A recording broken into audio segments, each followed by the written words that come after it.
So I'm talking in front of an iPad now. So do you just want to do this like over the phone, like this? Or do you want me to switch to FaceTime? Okay, okay,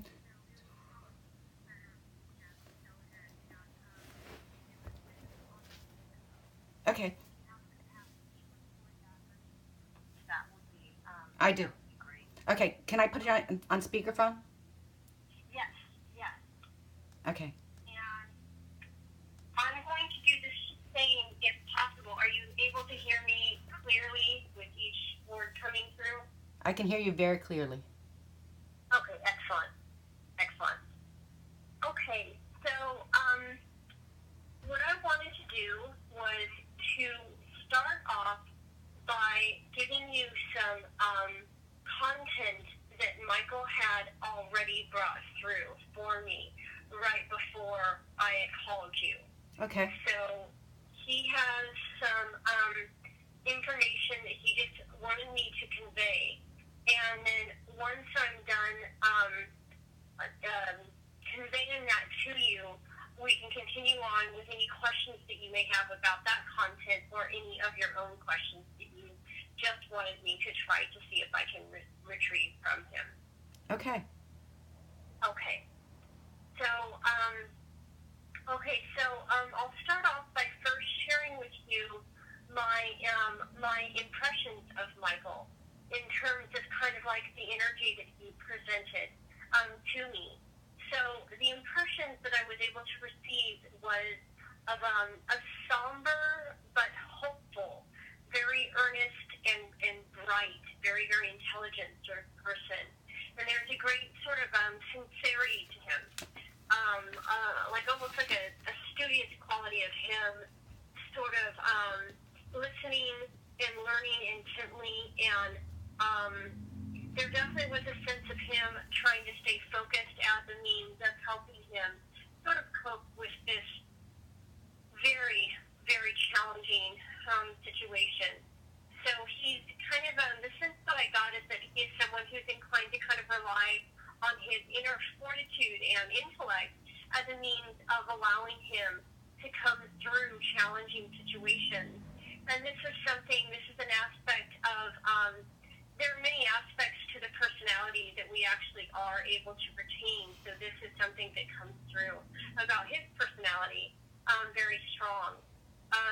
He has a really strong energy also. It was quite notable. It's very strong and very like bright, as in like intense in a good way. Just a lot of there is just a lot of energy to this person. I also got a sense that he's really hardworking,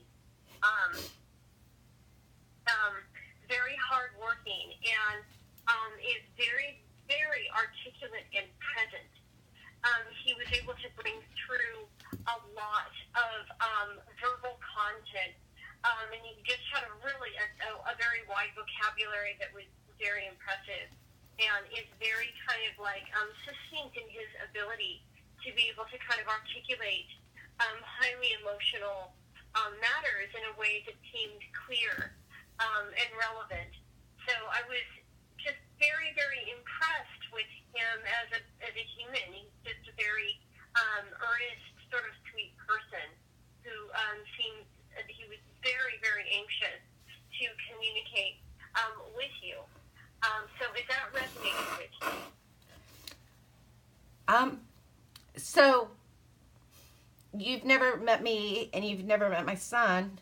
How did you connect to him energy wise? Do you just, I mean, how do you know that was him?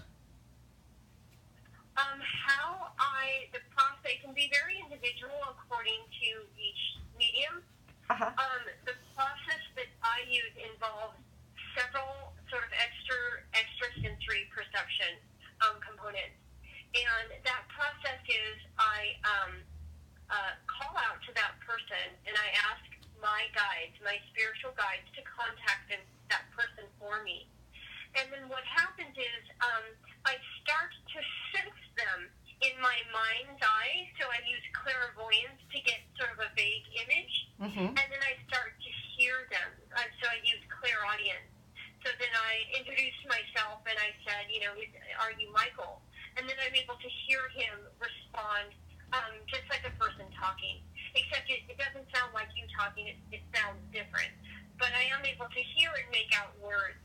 And so in terms of this sort of impression, this is from my observation of his verbal content, how sort of like studious and intent on conveying messages that he had.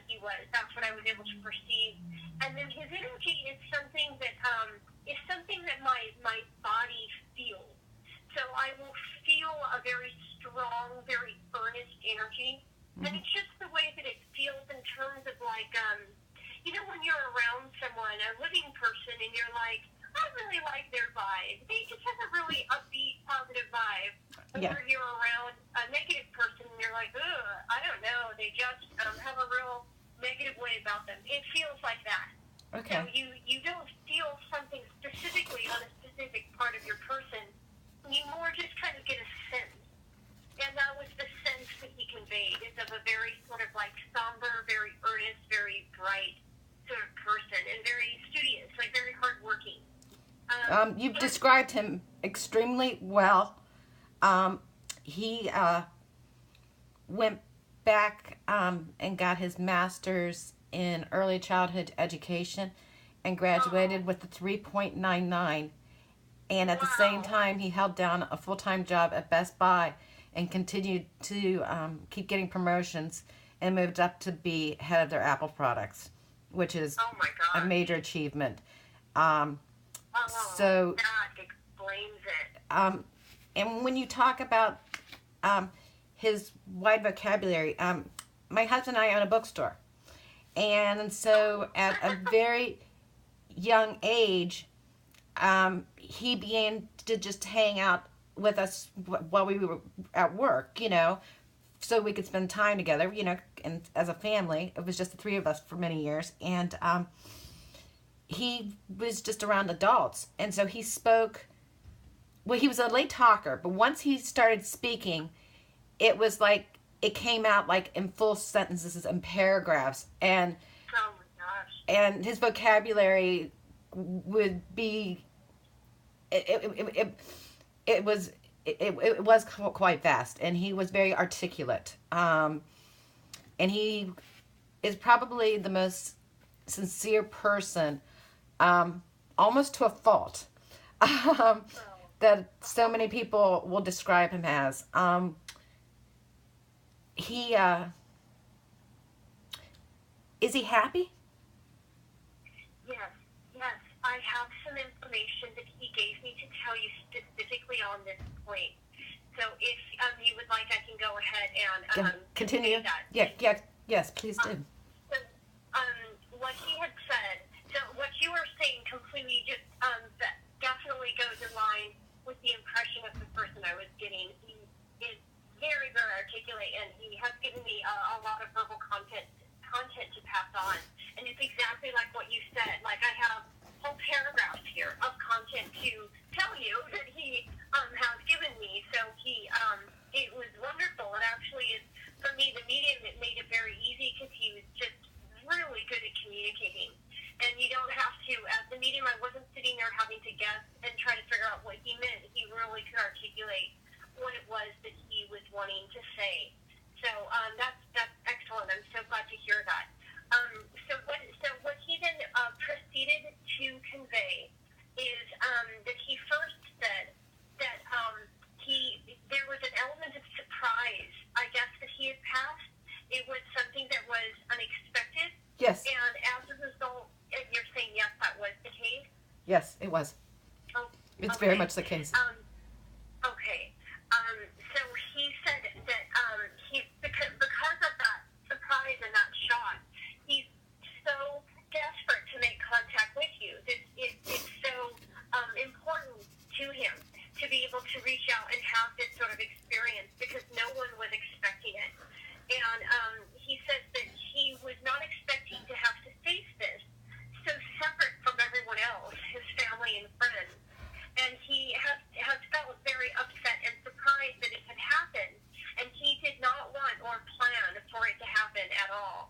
he very much emphasized that. So this is the unexpected part, but I promise you he does get into a feeling of great contentment that he has found on the other side. But he did want me to start off by kind of clarifying that this was something that no one had planned for, and that as a result, as you might expect, he has been met with a feeling of great surprise, and as he would never have wanted, he never would have chose this. He never would have planned for it or had made the decision to do this. And he had emphasized that this was not a situation where he took his own life or anything. Because, like you said, I had never met you two before, so I wasn't sure what the context was. But he was very emphatic that it was nothing like that. There was this sense of surprise or perhaps accident or something to it. So you said that does make sense and that resonates with you. It makes 100% sense. Yes. Okay. Yes. Okay. And so then he does go on to say that he happily wants to convey, he says, there is at least such a thing as a, quote, real beautiful heaven, though. He says to his... Repeat that again. Oh, he said that he wants to happily convey that at least there is such a thing as a, quote, real beautiful heaven, though. Okay.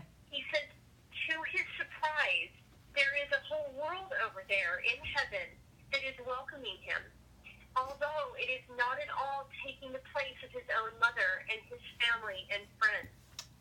He does feel anguished at being separated from everyone, just as they do him. It's that he means to say that there are more components to make a life over there than he would have otherwise expected. So he wanted to convey that, for starters, that he surprisingly did find that there are elements so that he has a possibility of making a sort of existence for himself while he awaits, one day being reunited with everyone. That he is able to experience a caring environment. And then he goes on to say, and will be in first person that he's speaking, so he is speaking directly to you in first person. Okay. So then he goes on to say, the thing that I want to convey the most is how very sorry I am to be putting my family through this. It was not my intention to place everyone in a position of feeling such shock. It is important that I say this. I am actually crying as I say this. I have a real sort of need to try to come to terms with the elements of my crossing that I might have contributed to. He emphasizes that he did not take his own life or anything, though. He goes on to say, I'm trying to say instead that there are decisions that I made that could have been accounted for in a more responsible way, and I am examining those. He mentions that you, Mary, had taught him how to be a responsible person, and he credits you with that, and says that it has been a key component in helping him cope with what has happened. Is this making sense to you? Yes, he died of a heroin overdose, accidentally. He was not a regular user. He was not an addict of the product. He had used it a few times, and he got a hold of a very, very serious fentanyl laced product that went through Ohio. About 30-some people died that weekend. Yes. So this makes much sense in the fact that he would oftentimes be helping friends that had addiction and always said, oh, that would never be me. That would never be me. And, well, I might never know what made him jump to that point when you say he himself never expected to make those decisions, and that he holds himself accountable for the poor decisions that he made that led to his death, makes